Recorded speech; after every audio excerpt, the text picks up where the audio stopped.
اور امریکی حکومت سے ایسا بیان ان کی طرف سے کیوں جاری کیا گیا کہ پاکستان نے امریکی افواج کو اڈے فراہم کرنے کی رضامندی دی ہے؟ اس کا مطلب ہے کہ اڈے دیے جا چکے ہیں، اس کا تو یہی مطلب نکلتا ہے۔ اب اس کے اوپر پورے ملک کے اوپر ہاہاکار مچ گئی کہ جناب اس کا مطلب ہے کہ ہم نے اڈے دے دیے ہیں۔ وہ تو امریکنز کے حوالے ہو چکا ہے اور وہاں پہ امریکنز آ چکے ہیں۔ جو ہمیشہ سے ہم سنتے آ رہے ہیں کہ پاکستان جو ہے وہ امریکی ایک اسٹینڈنگ کمیٹی تھی ان کی پارلیمنٹ کی، اس کے سامنے پینٹاگون کے نمائندے نے جو پیش ہو کے دی اسٹیٹمنٹ، اس اسٹیٹمنٹ کے اندر کہا گیا کہ پاکستان امریکہ کے لیے افغانستان کی طرف رسائی کی سہولیات جو ہیں وہ جاری رکھے گا، ٹھیک ہے، ہوائی اور بری سہولیات۔ میں اس کا اردو ترجمہ جو ہے جو میرے ذہن میں آیا فوری طور پہ انور اقبال صاحب کی خبر کا، اور انہوں نے یہ پہرا کوٹ کیا ہوا تھا، جاری رکھے گا۔ جاری رکھے کا مطلب کیا ہوا؟ اس کا مطلب ہے کہ پہلے کوئی چیز ہو چکی ہے اور وہ جاری ہے اور اس کو روکے گا نہیں، جاری رکھے گا۔ اس کا مطلب ہے کہ اڈے دیے جا چکے ہیں، اس کا تو یہی مطلب نکلتا ہے۔ اب اس کے اوپر پورے ملک کے اوپر ہاہاکار مچ گئی کہ جناب اس کا مطلب ہے کہ ہم نے اڈے دے دیے ہیں۔ اب یہ جو اڈے دے دیے ہیں اور جاری رکھے گا، اس بات کو اگر ہم تھوڑا سا آگے لے کے جائیں تو سوشل میڈیا پہ جو ہیں سول سپریمیسی کے لیے برسر عمل جو ہیں، برسر پیکار جو ہیں ایک ہمارے دوست ہیں، سوشل میڈیا فرینڈ ہیں، راجہ وسیم صاحب، ریٹائرڈ کرنل ہیں، انہوں نے پچھلے دنوں ایک ٹویٹ کی تھی، اور اس ٹویٹ میں انہوں نے کہا تھا کہ آپ آج جیکب آباد ایئرپورٹ پہ، جیکب آباد کی پورٹ کے اوپر اپنے ایک امریکی دوست کو مل کے آ رہا ہوں اور میری تو آنکھیں کھلی کی کھلی جائے گی، کوئی اس طرح کی ان کی ٹویٹ تھی۔ تو جب ان سے میں نے ان باکس میں پوچھا تو انہوں نے کہا کہ وہ تو امریکنز کے حوالے ہو چکا ہے،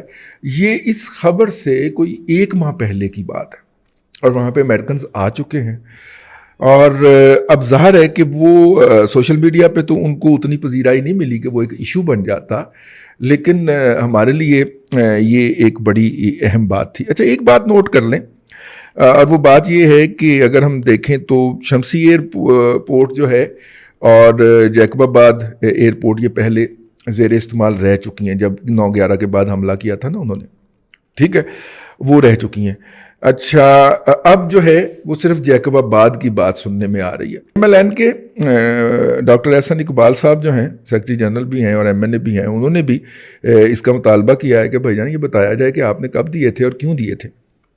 اس کا مطلب ہم بیسز دے چکے ہیں، اور بیسز دے چکے ہیں وہ فل فلج وار کے لیے نہیں دیے ہم نے۔ کس لیے دیے ہیں؟ ڈرون آپریشن کے لیے دیے ہیں، بیسز نہیں دیے، بیس دیا ہے، ٹھیک ہے۔ امریکن جو ہیں وہ ایک ہی چاہتے ہیں، انہیں زیادہ کی ضرورت بھی نہیں ہے، وہ چاہتے ہیں افغانستان کے باہر بیٹھے ہیں، جب بھی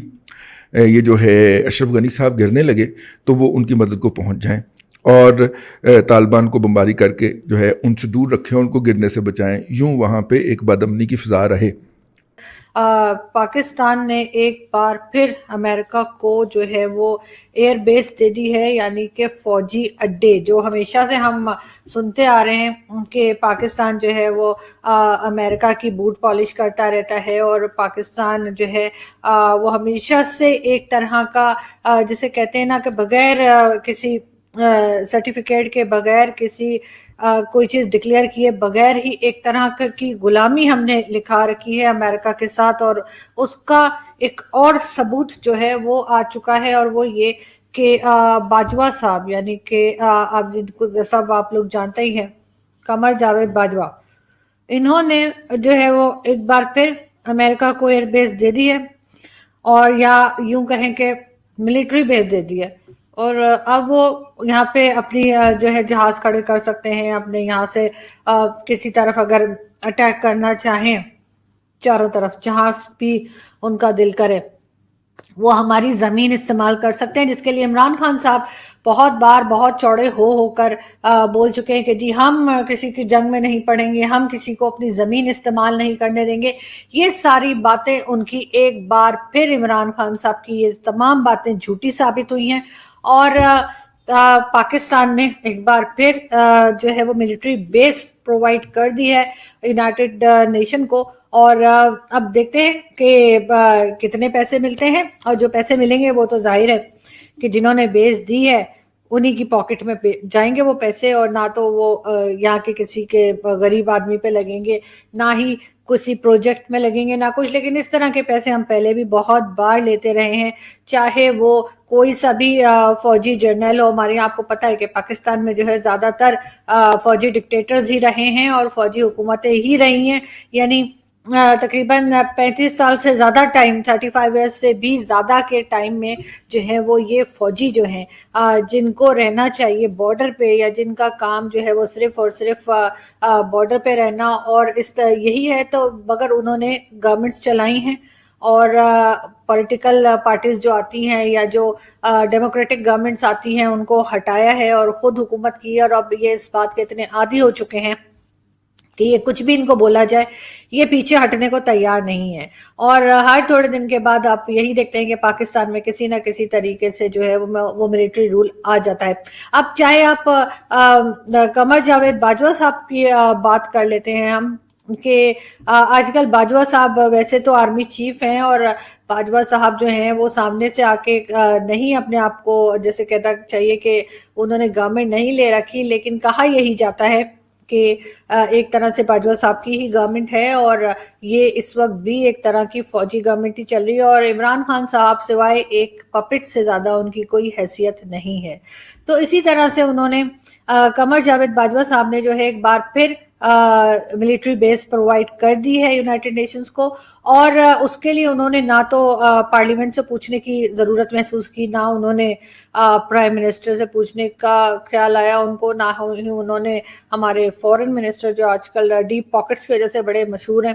نہ ہی ان سے پوچھا، کسی سے بھی انہوں نے پوچھنے کی زحمت نہیں کی. اور دوسری طرف یہ لوگ کہتے ہیں کہ نہیں جی آرمی تو ایک صرف ادارہ ہے، اور آرمی جو ہے وہ گورنمنٹ کے انڈر کام کرتی ہے اور ہر بات گورنمنٹ ہی ڈیسائیڈ کرتی ہے. تو پھر باجوہ صاحب نے بغیر کسی سے پوچھے، بغیر پرائم منسٹر سے، ویسے تو خیر پوچھ بھی لیتے تو پرائم منسٹر نے کون سا نہ کر دینا تھا، پرائم منسٹر کی اتنی ہمت تھوڑی ہے، نہ ہی اتنی اوقات ہے کہ وہ آرمی چیف کو بولیں گے نہیں جی سر میں تو نہیں، مطلب یہ تو وہی بات ہو گئی نا جیسے جب عاصم سلیم باجوہ کا اسکینڈل بنا تھا تو عمران خان صاحب کی ہمت ہی نہیں ہو رہی تھی کہ وہ ان سے کہیں گے ذرا رسیدیں تو کٹو. تو سیم یہی بات یہاں پر ہے کہ عمران خان صاحب کی اتنی ہمت ہی نہیں ہے کہ وہ باجوہ صاحب سے کہیں کہ جی آپ جو ہے وہ ملٹری بیس پرووائڈ نہ کریں، یا ہم نہیں دیں گے، اپنی زمین کو استعمال ہونے نہیں دیں گے. ایسا کچھ بھی نہیں ہوا. اور امریکی حکومت سے ایسا بیان ان کی طرف سے کیوں جاری کیا گیا کہ پاکستان نے امریکی افواج کو اڈے فراہم کرنے کی رضامندی دی ہے؟ یہ جو امریکی میڈیا سے جو خبر باہر نکالی گئی ہے کہ پاکستان میں پاکستان اپنے زمینی اور جو ہوائی اڈے دے گا امریکہ کو افغانستان کے خلاف استعمال کرنے کے لیے، وہاں کے طالبان کے خلاف استعمال کرنے کے لیے، آپ کو لگتا ہے یہ کوئی پروپیگنڈا ہے جب آلریڈی معاہدہ موجود ہے؟ تو کیا کوئی نئے معاہدے کی تجدید کی گئی ہے؟ اگر ایسی بات نہیں ہے تو امریکی میڈیا کے ذریعے یہ بات کیوں باہر لائی گئی؟ پاکستان اس طرح کا تعاون پہلے کرنے کی ایک بہت بھاری قیمت ادا کر چکا ہے جو پریزیڈنٹ مشرف کے دور میں ہوا. اب کی جمہوری حکومت آئی ایم شور کہ پہلی بات ہے وہ اس طرح کا تعاون کرے گی نہیں. اگرچہ ہماری تاریخ بہت گندی ہے، سول اینڈ ملٹری لیڈرشپ نے ہمیشہ امریکہ کی خوشنودی کے لیے، یہی میں اگلا سوال آپ سے کرنا چاہ رہی تھی کہ اپوزیشن میں رہتے ہوئے ہمارے خیالات بھی اور ہوتے ہیں، ہماری سوچ بھی اور ہوتی ہے، کیونکہ ہم نے عوام کی سوچ کو اپنے ظاہر حق میں کرنا ہوتا ہے، اپنے ووٹ کو مضبوط کرنا ہوتا ہے. لیکن جیسے ہی ہم نے اپنی یہ ہسٹری ہم نے اپنی دیکھی ہے، جیسے ہی جماعتیں اقتدار میں آتی ہیں اپنی سوچ، اپنے رویے، اپنی پالیسیز کو بدل دیتی ہیں اپنے مفاد میں. میں سمجھتا ہوں عمران خان باقی روایتی سیاستدانوں سے بہت مختلف ہے. عمران خان اس مسئلے میں کوئی تعاون نہیں کرے گا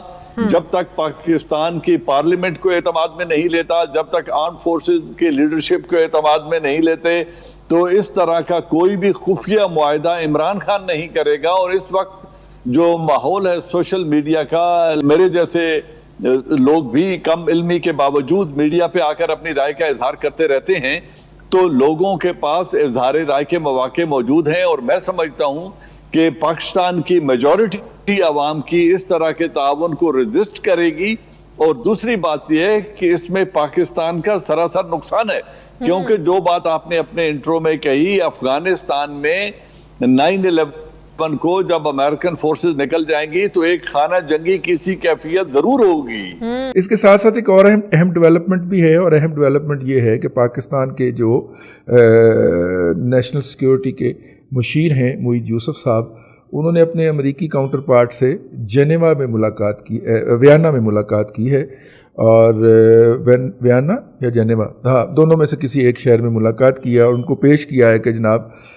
جب ہم آپ کی یہ خدمات سر انجام دے رہے ہوں گے تو اس وقت آپ ہمیں یہ کچھ ادا کر رہے ہوں گے۔ وہ تمام محکموں سے بریفنگ لے کے گئے ہیں، اور ان کی طرف سے چارٹر آف ڈیمانڈ بلکہ چارٹر آف ڈیمانڈ کیا، لسٹ آف ڈیمانڈ اپنے ساتھ لے کے گئے ہیں، وہ انہوں نے امریکیوں کے حوالے کی ہے۔ اور یہ بھی خبر ہے کہ امریکی جو ہے وہ کہہ رہے ہیں کہ بھائی جان کام تو ایڈا بڑا نہیں ہے جنہیں بڑا تسی بل بنا کے بھیج دیتا ہے۔ تو ظاہر ہے کہ ہمارا ایک طریقہ کار ہے کہ ہم جو 500 کا کام ہوتا ہے اس کے پھر 10,000 مانگتے ہیں، تو 500 کے کام کے 1,000 مل ہی جاتے ہیں، پھر 1,000 مل جاتے ہیں، 2,000 بھی مل جائیں تو پروفٹ ہی ہے۔ تو وہ جو ہے وہ ہم یہ کام کرنے جا رہے ہیں۔ لیکن اس کا جو سب سے ڈارک پہلو ہے کہ ہم پھر اسی سرکل میں چلے گئے ہیں کہ پاکستان سے ڈرون اور طیارے اڑیں گے، وہ افغانستان کے اندر جا کے تباہی جو ہے وہ منطبق کریں گے، تباہی اور بربادی کے نتیجے کے اندر وہاں کے لوگ جو ہیں وہ بم باندھ کے آ کے پاکستان میں پھٹیں گے،